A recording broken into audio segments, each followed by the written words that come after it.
Hello, welcome to the second part of the video on sexuality of man. Ini bagian kedua di dalam kuliah ini tentang seksualitasnya manusia. Maka yang bagian keempat, yang dalam bagian kedua ini adalah the social dimension, marriage and family. Dimensi sosialnya seksualitas manusia. Maka seksualitas manusia itu tidak bisa dilihat sebagai sesuatu yang seperti atomik, yang tidak ada, yang bisa diterima atau dihidupkan tanpa memperhatikan efeknya di dalam masyarakat. Maka selalu ada social dimension di dalam pernikahan dan di dalam kehidupan keluarga. Falling in love with a person may be a private thing, but getting married and forming a family are not. Okay? Jatuh cinta dengan seorang itu, terserah individunya kan. Tapi kalau dia sudah menikah dan membentuk keluarga, itu ada dimensi sosialnya, sehingga harus dilaksanakan di depan orang secara publik. Maksudnya komunitas harus tahu bahwa dua orang itu akan menikah atau mau menikah. Experience attests to the fact that the marital union between a man and a woman and the family that is established by the conjugal life and love has clear social implications. Kada efek sosialnya apa? Pernikahan, marital union between a man and a woman, and family life, kan?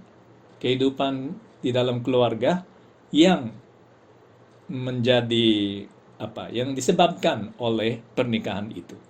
Berasal dari pernikahan itu. This is especially true because marriage and family are the wellspring of the person. New citizens come from this community. And it is this community too that makes these new persons potentially good or bad. Okay?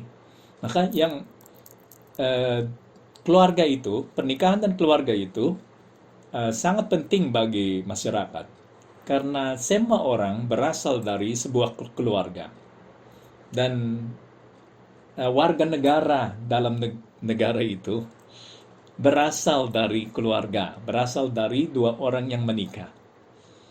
Maka karena dia berkembang di dalam suasana itu, dia bisa menjadi baik atau buruk sesuai dengan apa yang ada di dalam keluarga itu.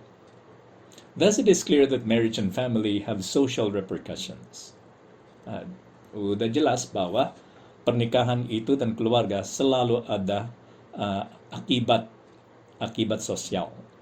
Because of the truth about Eros and the fact that marriage is the source of persons, married couples are expected to be open to life. Okay?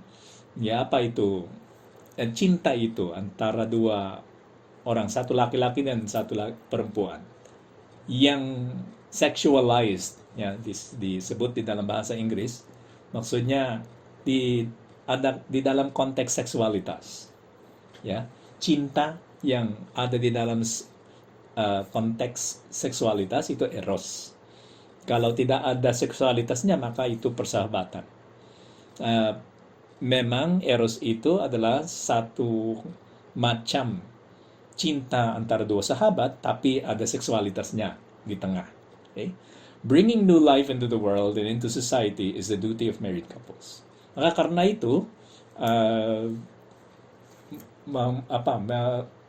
membawa orang-orang baru di dalam masyarakat ini, dalam dunia ini adalah tugasnya orang-orang itu yang menikah. Bringing new life into this world, of course, is not enough. Okay? The new life has to be educated in order to be useful to society and be a blessing to his fellow man. Kami melahirkan anak tidak cukup. Setelah itu dilahirkan, harus dididik. Maka sangat penting karena harus dididik di dalam keluarga. Pernikahan. Due to the role of the family in society, marriage has to be. Karena ada tugas seperti itu di dalam masyarakat, maka pernikahan itu harus between two persons capable of bearing children. Okay? Antara dua orang yang bisa secara teoretis kan bisa punya anak secara natural kan. A lifetime and therefore itu sifatnya pernikahan lagi ya, a lifetime and therefore unrescindable covenant between the two. Persetujuan antara keduanya itu untuk selama seluruh kehidupan mereka dan tidak bisa diputus selama salah seorang antara mereka masih hidup. Kenapa? Karena itu yang diperlukan oleh pendidikan anak. Kalau itu mudah pecah, mudah diputus, maka dibahayakan pendidikan anak. Oleh karena itu, apa yang sifatnya pernikahan antara dua orang yang bisa punya anak, ya bukan secara artifisial pada prinsipnya kan, secara kodrati. Dan hubungan itu atau persetujuan itu harus untuk selama seluruh kehidupan mereka. Karena itu diperlukan oleh anak, pendidikan anak. Because of all that has been said above, the family is the most basic unit of society. Society is made up of families, more of families rather than atomic individuals. Karena semua ini, karena struktur yang kodrati itu, yaitu keluarga, maka yang keluarga sendiri adalah basic unity of society. Paling kecil, ya, kesatuan yang paling kecil di dalam masyarakat. Bukan yang individunya, oke? Karena lebih daripada individu. Memang bisa saja ada individu yang tidak berkeluarga dan hidup sendiri, oke. Tapi biasanya yang membentuk masyarakat adalah keluarga, kumpulan keluarga. Also because of this, Jeppe Stork says, therefore, that making a family work out is the principal and primary task of a human being. Karena sangat penting peranannya keluarga di dalam masyarakat, di dalam negara. Maka menurut Jeppe Stork, yang tugas utama dan pertamanya manusia adalah membentuk keluarga dan melindungi keluarganya sendiri. It is the duty of the state, therefore, to make sure that families are stable and functional well. Karena peranannya keluarga itu, maka kewajibannya atau tugasnya negara adalah menjamin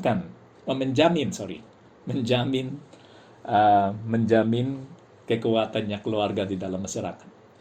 The necessary help from the state should be accorded them if the state wants to survive and run as well. Okay? Kalau negara itu mau tetap stabil, maka keluarga itu harus stabil. Freedom and love. Ide kelima. Okay? Semua itu membentuk keluarga, ada pernikahan, semua itu harus terjadi dalam konteks kebebasan. Karena cinta itu harus bebas. Kalau itu tidak bebas, maka itu bukan cinta. It is a rather late discovery of humankind that married couples and families should be established on the basis of freedom and love. Okay, dulu, semua pernikahan itu adalah itu hasil persetujuan antara dua keluarga. Maksudnya orang tua keluarga ini dan orang tua keluarga itu yang mau anak laki-lakinya dan anak perempuannya itu menikah. Oke? Bukan si laki-laki dan si perempuan itu yang memilih siapa yang dia nikahi, kan? Melainkan keluarganya sendiri. Mungkin justru karena membentuk keluarga itu sangat penting bagi masyarakat yang harus memilih yang sudah punya banyak pengalaman tentang kehidupan ini. Dulu mereka berpikir begitu. Tapi setelah banyak abad, kita melihat bahwa itu harus dibentuk dengan kebebasan dan cinta. For centuries, the practice of parents deciding on whom their children ought to marry, or even states deciding who ought to marry whom, has been the ordinary currency. Orang tua yang memilih, kadang negara atau kerajaan. Kan? Maka si Si pangeran itu bukan dia yang memilih dengan siapa dia akan menikah. Orang tuanya, dan itu pernikahan pangeran dan putri-putri raja itu disesuaikan dengan kebutuhan kerajaan sendiri. Arranged marriage probably came about precisely because of the social role of the family. If the stability of the state depends so much on the stability of the family, then those with greater wisdom than the individual, whether state or parents, ought to be the one deciding who marries who. Okay? With greater wisdom than arranged, pakai they, the arranged. Okay. Mungkin dulu pernikahan itu persetujuan antara orang tua justru karena kepentingannya keluarga itu. Maka mereka, ya seperti yang saya sebut tadi itu, harus orang yang sudah bijaksana yang memilih siapa yang menikah dengan siapa.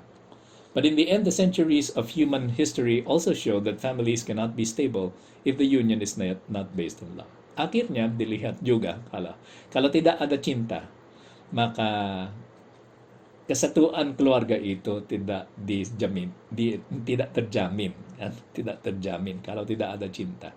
The bonds of relationships of love are what assure respect for the person who is born within a family, and also for the correct growth of virtue, which more often than not grows in an atmosphere of love. For love is in fact the virtue of virtues. Okay? Harus cinta karena yang lahir di sana adalah seorang pribadi. Kepribadian niya. Persona. Dan persona itu harus dihormati. Dan dia harus bebas supaya martabatnya itu dihormati. Okay? Born in the family. Juga karena kita tidak bisa berkembang di dalam keutamaan kalau kita tidak melaksanakan apa yang kita harus melaksanakan dengan secara bebas. Ya. Keutamaan itu berkembang karena tindakan baik. Dan tindakan baik itu tidak bisa menjadi baik kalau itu terpaksa. Harus dilaksanakan secara bebas.